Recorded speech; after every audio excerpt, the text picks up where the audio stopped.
Hello and welcome to Screen Views. I'm Dave. I'm James. And this is the weekly podcast where we give our views on a film and TV show.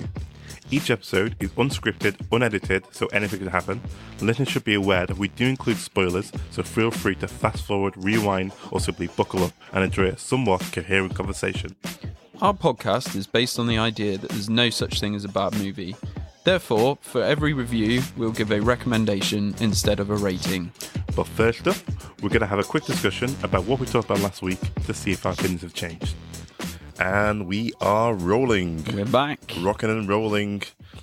It wasn't sunny, yes. It's like sunny like every other day. And we're happy every other day. So, and you go to the happy day. Happy. Happy day. Yeah. Monday, Tuesdays are happy days. Yeah. Just going to start singing Happy Days. There is a crispness to the air. I see. Yeah. Yeah. So you're twinking crisp and Christmas in together. Christmas.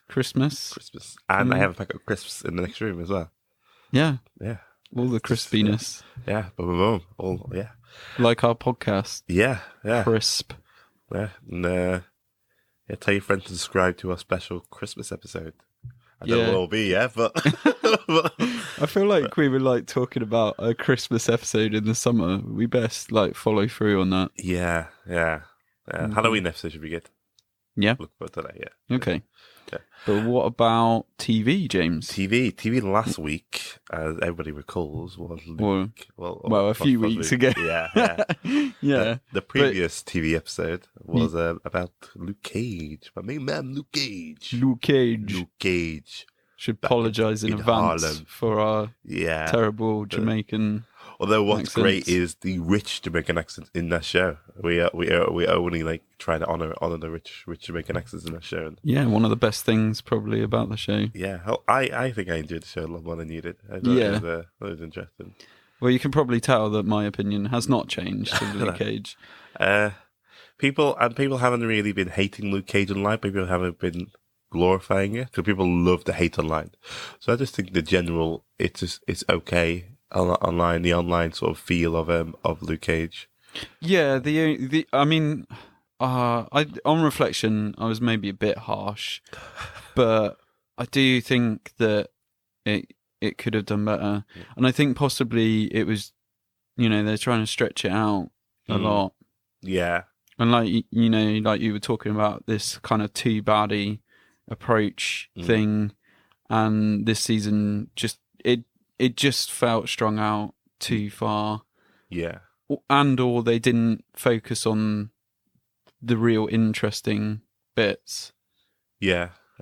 Well, I just thought like in terms of pretentiousness, I thought this dealt with real issues a lot differently, a lot more subtly than the first series. I just thought it was like a lot of interesting aspects around it. But that's our spoiler-free sort of recap. Yeah. Unless you have anything more to say there. No, just other than if you want a bit more detailed review, check out our podcast on Luke Cage. Yeah. So Iron Fist is coming out soon. So do you think people can just jump into...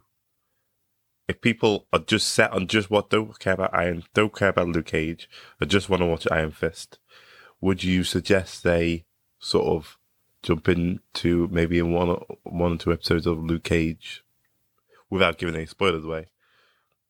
What, to get up to date with Iron Fist? Yeah, to get up to date with the universe and maybe have a... Do you think it's important? Or I think... And the suggestion that I would maybe have is to watch the Defenders. Cool, yeah. That they're all in. Yeah. So I think if you're not up to date with anything, it's worth watching that. Yeah. Because if you need a Danny Rand introduction, he sort of comes into that, I think, and it sort of brings all the characters in. But what I would possibly say is if you've not seen Daredevil season 1 and 2, maybe watch that, because that's a good starting point. Yeah. So if you've not seen any of the Marvel stuff, Daredevil season 1 and 2, and then Defenders will get you up to scratch with a lot of things. I would recommend watching Jessica Jones season 1 because it's really well done. Yeah. So that would be my recommendation. And obviously we're going to look at Iron Fist for our podcast in a couple of weeks. So if you want to be up to date with our podcast, might be worth watching season 1 and season 2 when it's out. Yeah. Of Iron Fist. And we'll talk about that in the future. Should we focus on today? Goliath. David and James versus Goliath? Yeah. That's totally going in my podcast description. So where did the name Goliath come from? Well, I think it's because of David and Goliath. So the whole show.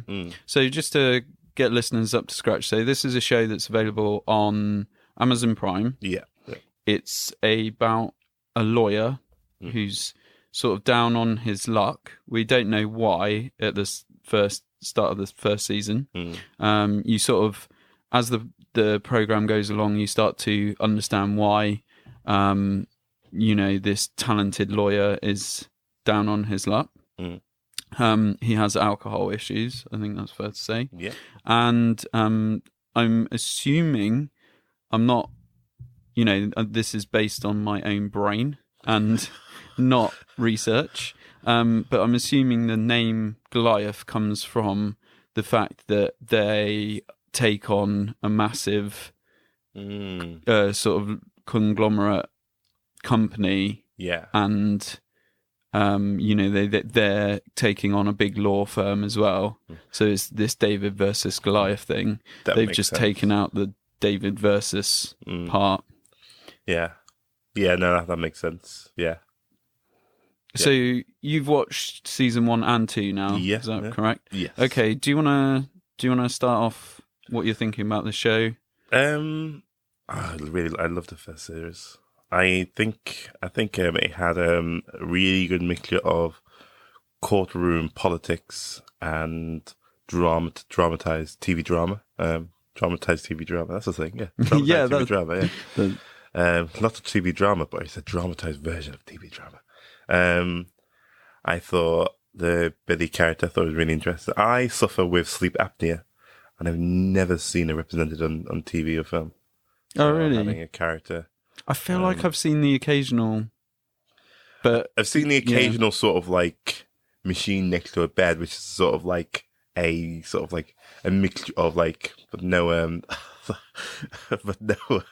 breathing apparatus. But no explanation. Yeah, and stuff. And say, "Oh, suffer sleep." I suppose you often see it when a character has got, is it cancer that you start to get oxygen? It's just a variety of illnesses and it's just really interesting because it doesn't suffer. It's not like a plot point within the show. Normally, if there's someone's got an illness in a show, it's sort of like, there's a plot point later on. Someone does something to the machine, something to the medication, and it's so that's kind of nice. It's just there. Yeah, I like that we're focusing on like the minutiae sort of details before we've even looked at the bigger picture. I think it's the small details which really, really work with this. I think film and TV in general is that attention to detail that really does make the difference. Yeah. I think it's a smaller relationship. It's a smaller sort of look. The things which aren't said is how Billy treats everybody in the show, and it's sort of like it's also an aspect of respect. And can you buy respect? And respect and with power, or is it a word of honor? Or is it a word of how you live your life? It's about the mistakes you try and correct. And I just think the first series was really just really nice. I love the way his wife in the first series isn't a big part of it either. So when I'm first watching the first series, I'm sort of planning what it's gonna come up to in the end, and it's sort of like it doesn't do what I think it's gonna do. Right. I thought the wife was gonna have to take over the case, and it'd be like, oh my god, they're both against each other, or the wife was gonna be manipulated into. I thought having the wife character there, obviously she's gonna play a huge part of it later on down the line, and she doesn't. There's no like huge pinnacle part of it, and that was sort of refreshing because I just thought it was going to happen, and I don't know, I thought that's kind of nice. I loved the courtroom politics. Law isn't about right and wrong. It's all about like how you can present it. And so I liked that aspect of it because there's nobody apart from like the gangster guy who was doing stuff on the side. Everybody in the courtroom was sort of acting like a courtroom, thinking, "Oh, can we get this taken off the record? Can we just?" I didn't feel like that was unusual. These like really bad lawyers. I just felt like that's probably what happens, and that's damaging to a case. You just want to try and get it off the case, and yeah. And I didn't expect the death of the client in the second or third episode. Yeah. Spoiler. This is we said it in the intro. It's really well done. There's no suspense music. There's nothing leading up to it whatsoever. Yeah, it just sort of comes out of the blue. And I love the way we're sort of reacting like Billy's reacting. He doesn't really notice it. He noticed something's gone wrong, but he doesn't really put two and two together straight away. And yeah, I just thought that was really interesting. Because seeing a car crash, and then you see her like on a bed, but like looking quite nice, like in a very close-up shot, and then you see a wider shot, and she's dead, and basically someone tried to make it look nice for the funeral. I thought that was like a really interesting sort of, because I was thinking, did she survive? Did she not? And then boom, no, she doesn't. And yeah, so it's got some really good twists and turns in the first season, and like you say, I think what really grounds the first season is this courtroom politics that's going on, and obviously they sort of make it about like history and, something that is personal to the main character. And I think that sort of works well. And, I just sort of think everything's there. The script is really tight. The performances are really good. All the sort of things that you need. Like you say, that the visuals are working to, just with that death. Like they do some really, what I think is sort of cool stuff with this show in the first season. It sort of, I just thought it was quite a refreshing look at, lawyer, and what companies all sort of do. And what I'm talking about there is the kind of power, the distribution of power, and the people who have power, who don't have power, and that sort of thing. They just try to figure out what's right, what's morally right, or what's right, because there are clients, and just we just need to, because on both sides. So you got the scientist guy who reveals he leaked like some revenge porn online. Yeah, and it's sort of like, and then Billy has to sort of like get them both together and say, "Look, go try and fix this. Go try and like there's no." And like Billy the show didn't make a point of saying, "Oh, that's wrong," and that's like being demonized. Because in a courtroom situation, you just have to try and fix. It's like how you present the facts and the events, and that's what I really like. Is that it's never sort of, you're never kind of sure 100% sure that whether Billy, the main character, is on the on the right side of the law, essentially. Because there's so many, there's enough sort of doubts. I think as it sort of gets to the later half of the season, it kind of becomes clear, but they do a good job at kind of hiding. Okay, this accident has happened. Was it an accident? Was it suicide?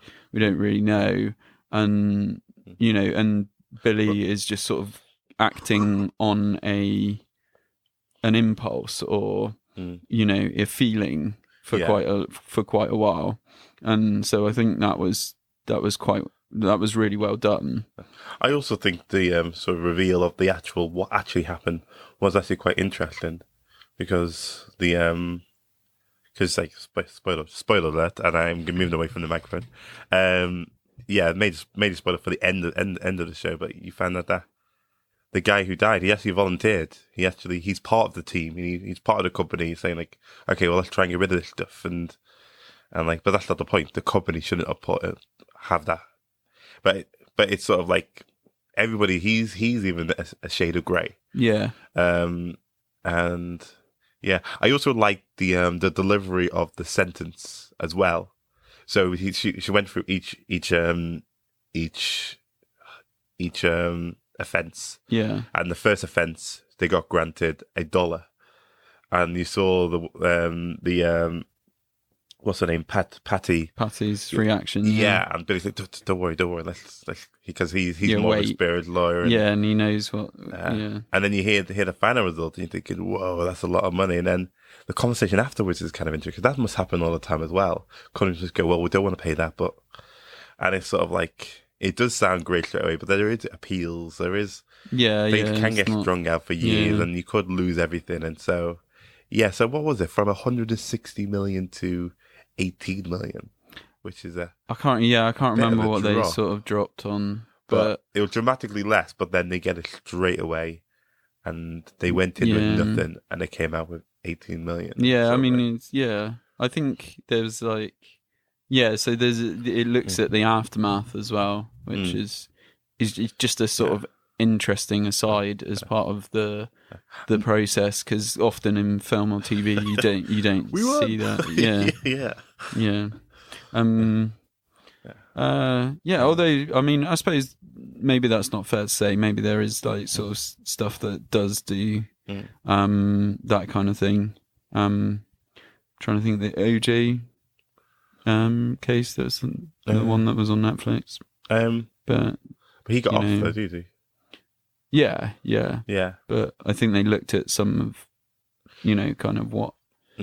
Although they didn't go into a huge amount of detail. But I thought it was really well done. Yeah. And I think, I'm wondering if you're in a similar place to me, because, we kind of just covered season 1 there. Yeah. But moving into season 2, what are your thoughts on season 2, James? I thought season 2 had the generic sort of setup for a second thing, which didn't. So basically, you need to introduce a new friend. The new friend needs to spoilers, needs to die. Right. And then it needs to propel him into. It happens all the time in Beverly Hills Cop 2. It happened in it happens. I can't think of many examples, but it happens all the time. I know what you mean. Because it's like, oh crap, we didn't plan for this second season. Yeah, we need to invent some. And it's sort of periphery characters that we can kill off. So it's like the Star Trek. Who's the new guy? Yeah. Oh, he's the one that's going to get killed. As soon as we met his friend, the bartender, the owner of the bar, it's sort of like, okay, he's going to die. I didn't know how, I didn't know what, I didn't know how, but like, yeah, he's going to die. Yeah. I felt like I thought like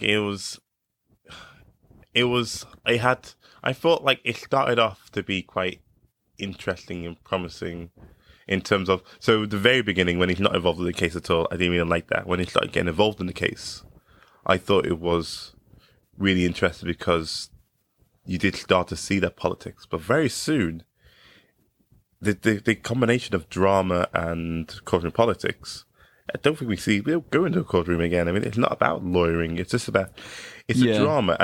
And also the second season, which I don't like, with the first season, he's hunting for information. He's digging for information.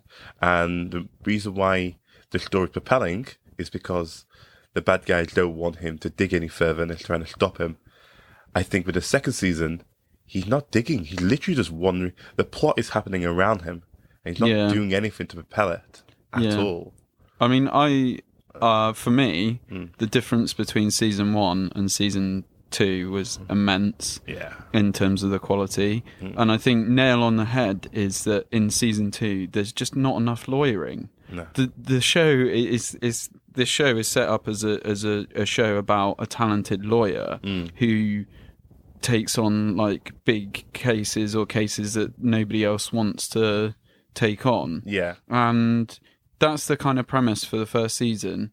And then the second season, like you say, it just moves away from being about the lawyering and just becomes this weird crime gangster drama that is just not what the show, not what I thought the show was about. Yeah.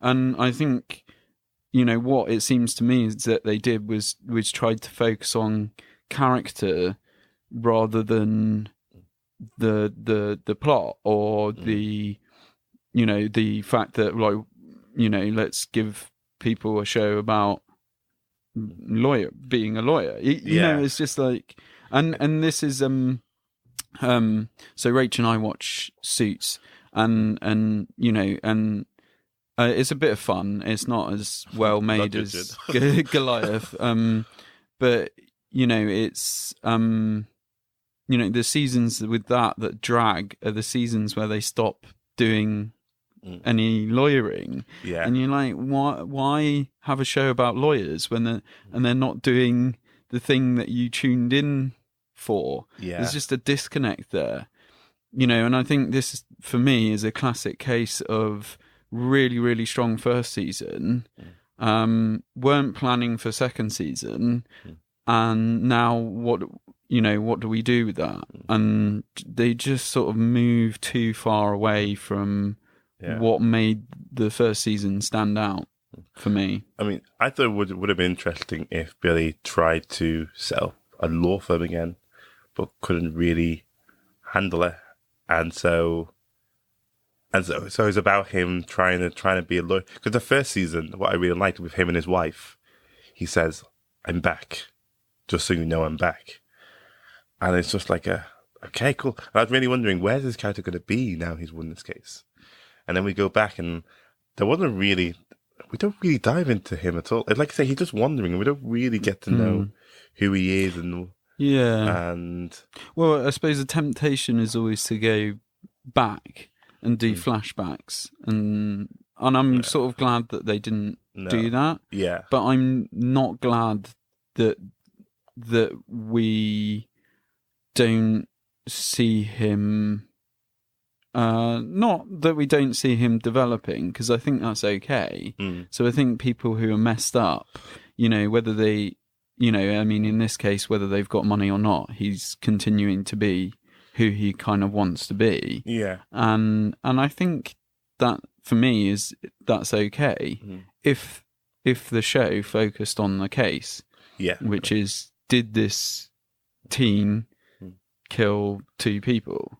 And that, like, and make it all about that case, because that's an interesting topic to investigate. Yeah. Is this crime being pinned on him, or is he actually involved in gang sort of warfare? Like, was it revenge for them killing his brother? There's a setup of some complex sort of issues to explore through a case. But unfortunately, they just sort of underused the lawyering aspect. And I thought the lady from Transparent, who plays the judge, was going to have quite a big role in it. And they didn't utilise her enough. Patty sorry, I'm calling her Patty. Is that her name? Yeah. She was, she was one of the key characters in the first season, but she seemed like, barely used in this season. And his other friend, Brittany Gold. Yeah, she was. I mean, her thing with Tom Wyatt. I mean that. Tom Wyatt as a character was potentially really, really interesting. And they gave him this kind of interesting Silicon Valley type, weird, made loads of money, but is still quite messed up. Yeah. who's got this OCD around cleanliness. Really good character. So I think they focus quite well on the characters. But, Brittany, her sort of aside with him felt really, really like pointless. Brittany,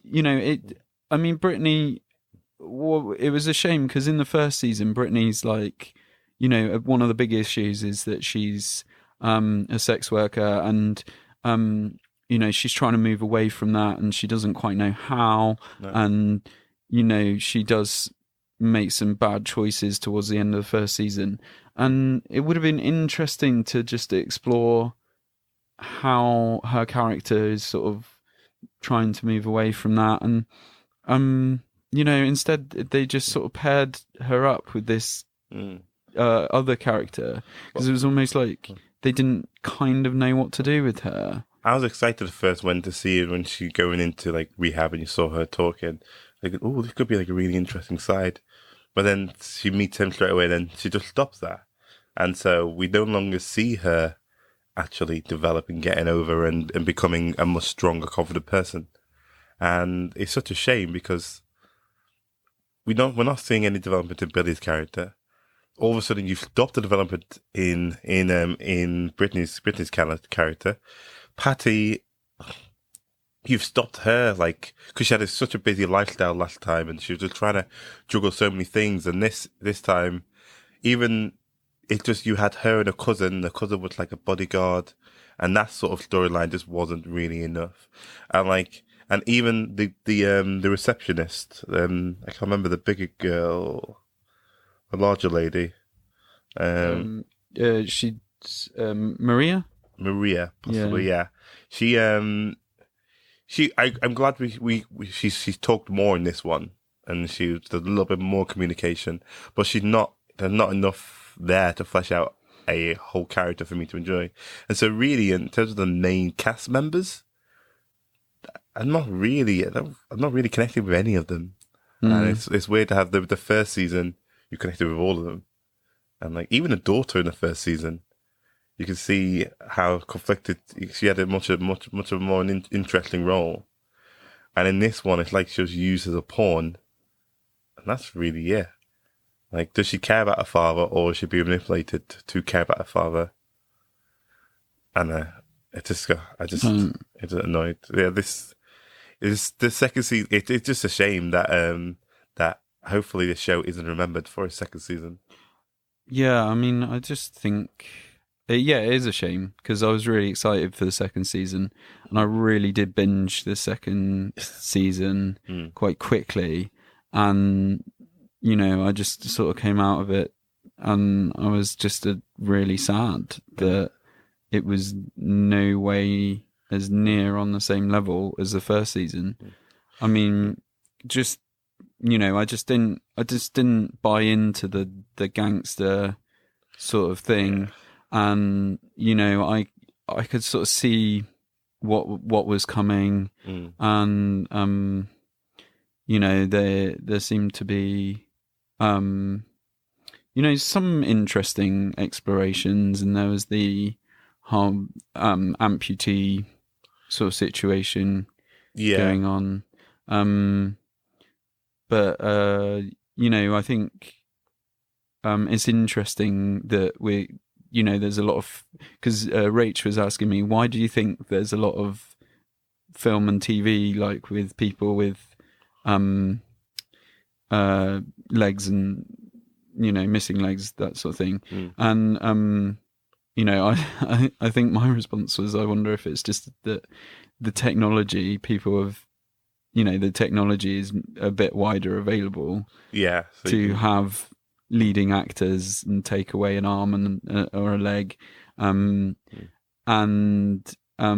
so what happens is that you get this burst of these kind of things, but the problem with that comes is there's a focus on doing it rather than thinking about, well, is it necessary?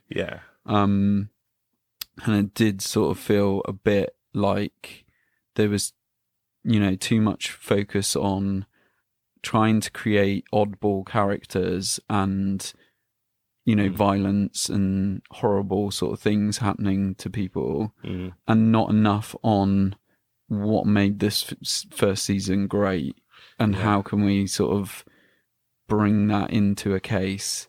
So I think they shifted too much towards character and not enough towards themes and kind of things that they could explore around lore. And it's also too many characters as well, because they don't, like I say, they don't do any of the characters justice. Yeah, and it's sort of like if Billy was like on top form, and I think it would really change the way I looked at this show. And he just didn't really, because we know he's clever, so we know he's thinking about it, but we don't actually see him. So when he sees like the amputee in the garden, he goes, "Yes, I'm a surgeon, a great surgeon." He goes, "Oh, okay then, okay, cool." Okay. But clearly he knows that the head was cut with a surgeon, and he's never really, there's never really confirmation that he's put everything together, and the film doesn't tie, the TV show doesn't tie anything up, and I think it's interesting to end in like a depressing ending, and he loses, but give us some sort of win, give us some sort of like, we need something to, because we've invested in this character, for so long. Everything that he's been involved in, he's lost.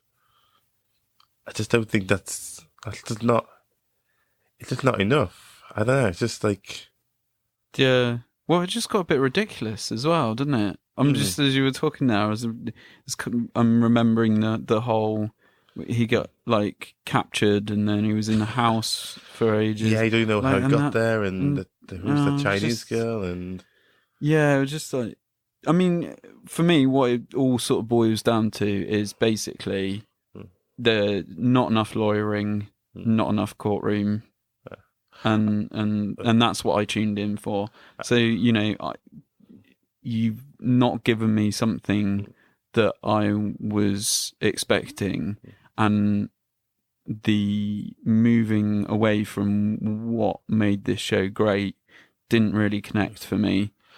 I also didn't understand the plot. I didn't understand why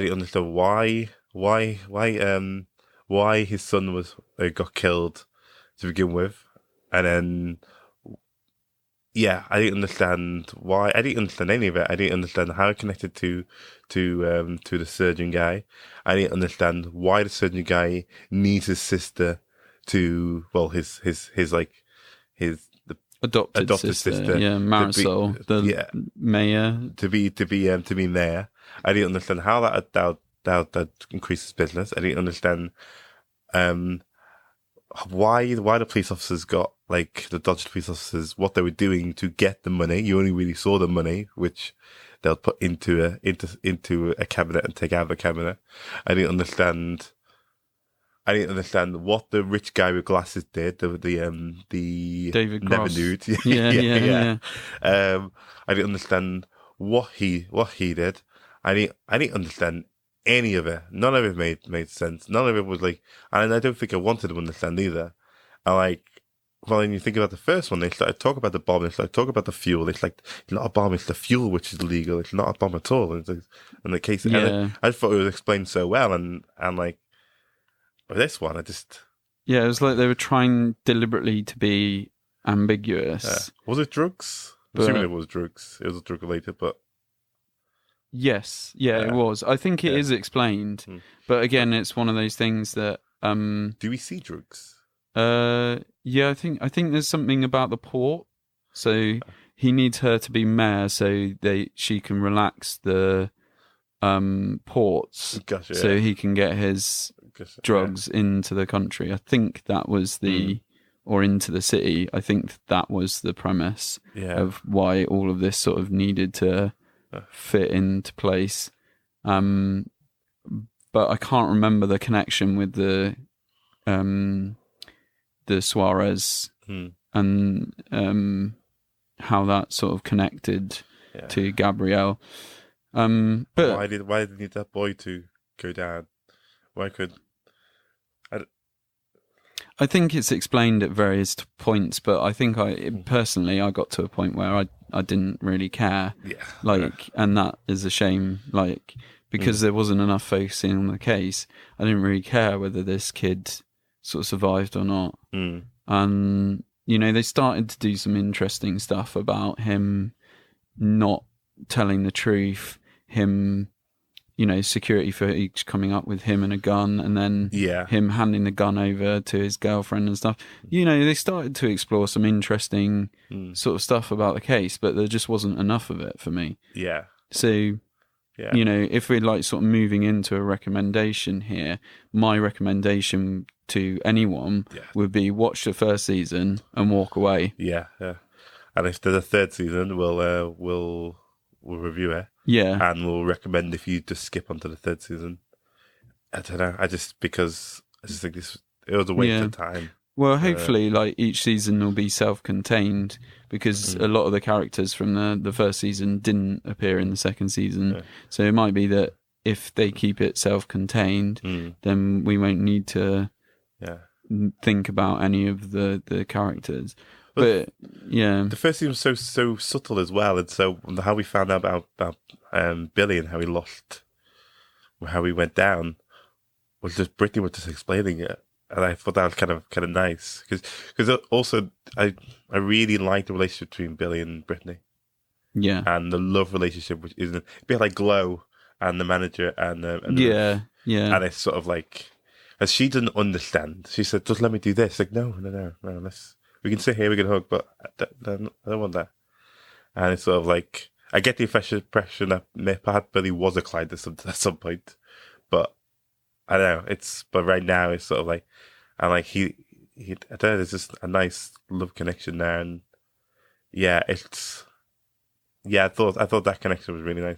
I really like connection between Patty and Billy as well, because she hates him at first. It really winds her up, and it's... Yeah, I would agree. But definitely just watch the first season, enjoy it, because it's really, really good. Really good. But second season is a miss. Yes. From start to finish. Just save your time. Yeah. And I guess is there anything else to say? I wouldn't even say it's I love to do my background you love reviews your Hoover shows. I think the story is just so, even when you're trying to concentrate on it, it's just not gripping enough, and it's just bouncing around from one location to the other location. I can't even recommend how to watch the second season. But first season, definitely go for it. Yeah. Okay. Moving on to next week. What are we looking forward to, James? Insatiable. Right? It's a very insatiable show. I don't know. I'm just trying to work the name into it. Yeah. Insatiable. Okay. New show with Netflix. Yep. Caused some controversy in terms of people's perception of thinking it's fat shaming before the show came out, just trailer wise. Oh really? Yeah. People said, "Oh, this is terrible. This is but I watched the trailer, and from the general premise of the trailer, I didn't see because the whole idea of it is that she's changed, but not inside. Inside, she's still the same person, and she's really annoyed how other people are now treating her completely differently. So I think it'll look quite interesting. So I'll be interested. I've seen half the first episode, so but I will be catching up for next week. So, that'll be good. Yeah. I'm sort of holding back because I've seen all of it. So I'm prepped. I'm not a big fan of the feel of it, in terms of the layout of it so far. So I think, like I mentioned with the Jane the Virgin, I didn't like that layout whatsoever and how it's put together. And that's the biggest thing which put me off that show. That's a good reference, because in terms of it's quite bright colours, quite, sort of. It's not annoying me as much as that show, but the first half episode has annoyed me a little bit. Okay. Although with Jane the Virgin, I saw the actress who played Jane in something else, and I think she's amazing. I thought I didn't like her because I associated her with that show, and I hated everything about that show. And then I saw her in something else, thinking, "Damn, she's a good Can you actress." remember what that was? It's on. It's just an okay film, but it's on Netflix. It's got the girl in Black Swan, Natalie Portman in it, like Animasium or Anisium. Natalie Portman Netflix show. Right. So is it a show rather than a Netflix film? Sorry, a film. Okay. Yeah, but All it's right. yeah. I've almost got the name of it, so that's what I'm doing right now. I'm doing some IMDb scrambling. Yeah, I mean, so just going back to Insatiable, I am looking forward to talking about it because I think there's lots to explore. Obviously, like I say, I've seen the first season. Cool. So I'm looking forward to talking about it. I think whether we like it or not is perhaps not going to matter with this show because there's a lot of topics to explore. Oh, okay, nice. Annihilation. Yeah, simple word, but I can't even read it out. Annihilation on Netflix. Okay. So it's an interesting film. Most of the cast is women, so that's kind of interesting. Yep. And it's a slow burner. It's interesting, and I think it's part of a collection of books. But I think the film should just be on its own. No more. I think it was just okay. Not enough for me to be excited about the second season, but I liked it. So a little recommendation there. Yeah. So looking forward to next week. In between, we're gonna try and get some mini-sodes out to discuss. We're gonna put July and August together, I think, and discuss what we've reviewed, talk about highlights and over the month. If you see another review that we've done and you think, oh, I really want to listen to a review, but I don't want any spoilers, then the mini-sode is one for you because we discuss them, but we don't discuss any vital plot points. Yeah. So it's just a nice little overview and our highlights and lowlights. Yep. And all right then. Well, we will see you soon. Hopefully. Yeah. So tune in. And then hopefully it'll be a happy day when we do. Good full circle back to the... In the Happy Days theme tune, there's no day which is unhappy, right? I have no idea. Yeah. I think every day's happy day. Every day's a happy day. Which means... Every day if should there's be no reflection on happy and day. sad... If everything's happy and there's no like reflection of happy and sad and no contrast, then happiness will no longer be a thing. It'll just be the norm. Yeah. There's that film that what's that? Pleasantville sort of looks at that, doesn't it? I don't know that film. What? Ooh. Okay. Pleasantville. Right. Okay. So listeners, we might need to go away and have a conversation about gaps in James's film history knowledge. But in the meantime, if you get the chance to check out Pleasantville, I would. Pleasantville. Cool, I think it's called Pleasantville. Probably look it up now, and it's not called Pleasantville, but I'm pretty sure it's Pleasantville. Ooh. You've probably seen it. I think it's is it Elijah Wood or Tobey Maguire? And it starts off in black and white, then goes into colour, and he sort of goes into this like 50s. Pleasantville town. Stranger. It's like, so I think there's a TV show called Pleasantville, and he sort of somehow transports into the show. Oh, okay. And then, but the show is like this kind of 1950s. Everything's sort of it's new to me. Okay, cool. I'm excited about it. A similar sort of vein to Truman Show. But yeah. So anyway, we'll have a chat about that outside of the podcast because otherwise we'll extend this sign off for the longest possible time, which is our signature long sign offs. Join us all on social media. Twitter is like Instagram soon. Twitter, Instagram, Facebook. Like us, comment us. Thank you very much. Yeah, we need to try and fast forward that in post. Yeah, even faster. Yeah. All right. See you soon. Okay, see you soon. Bye.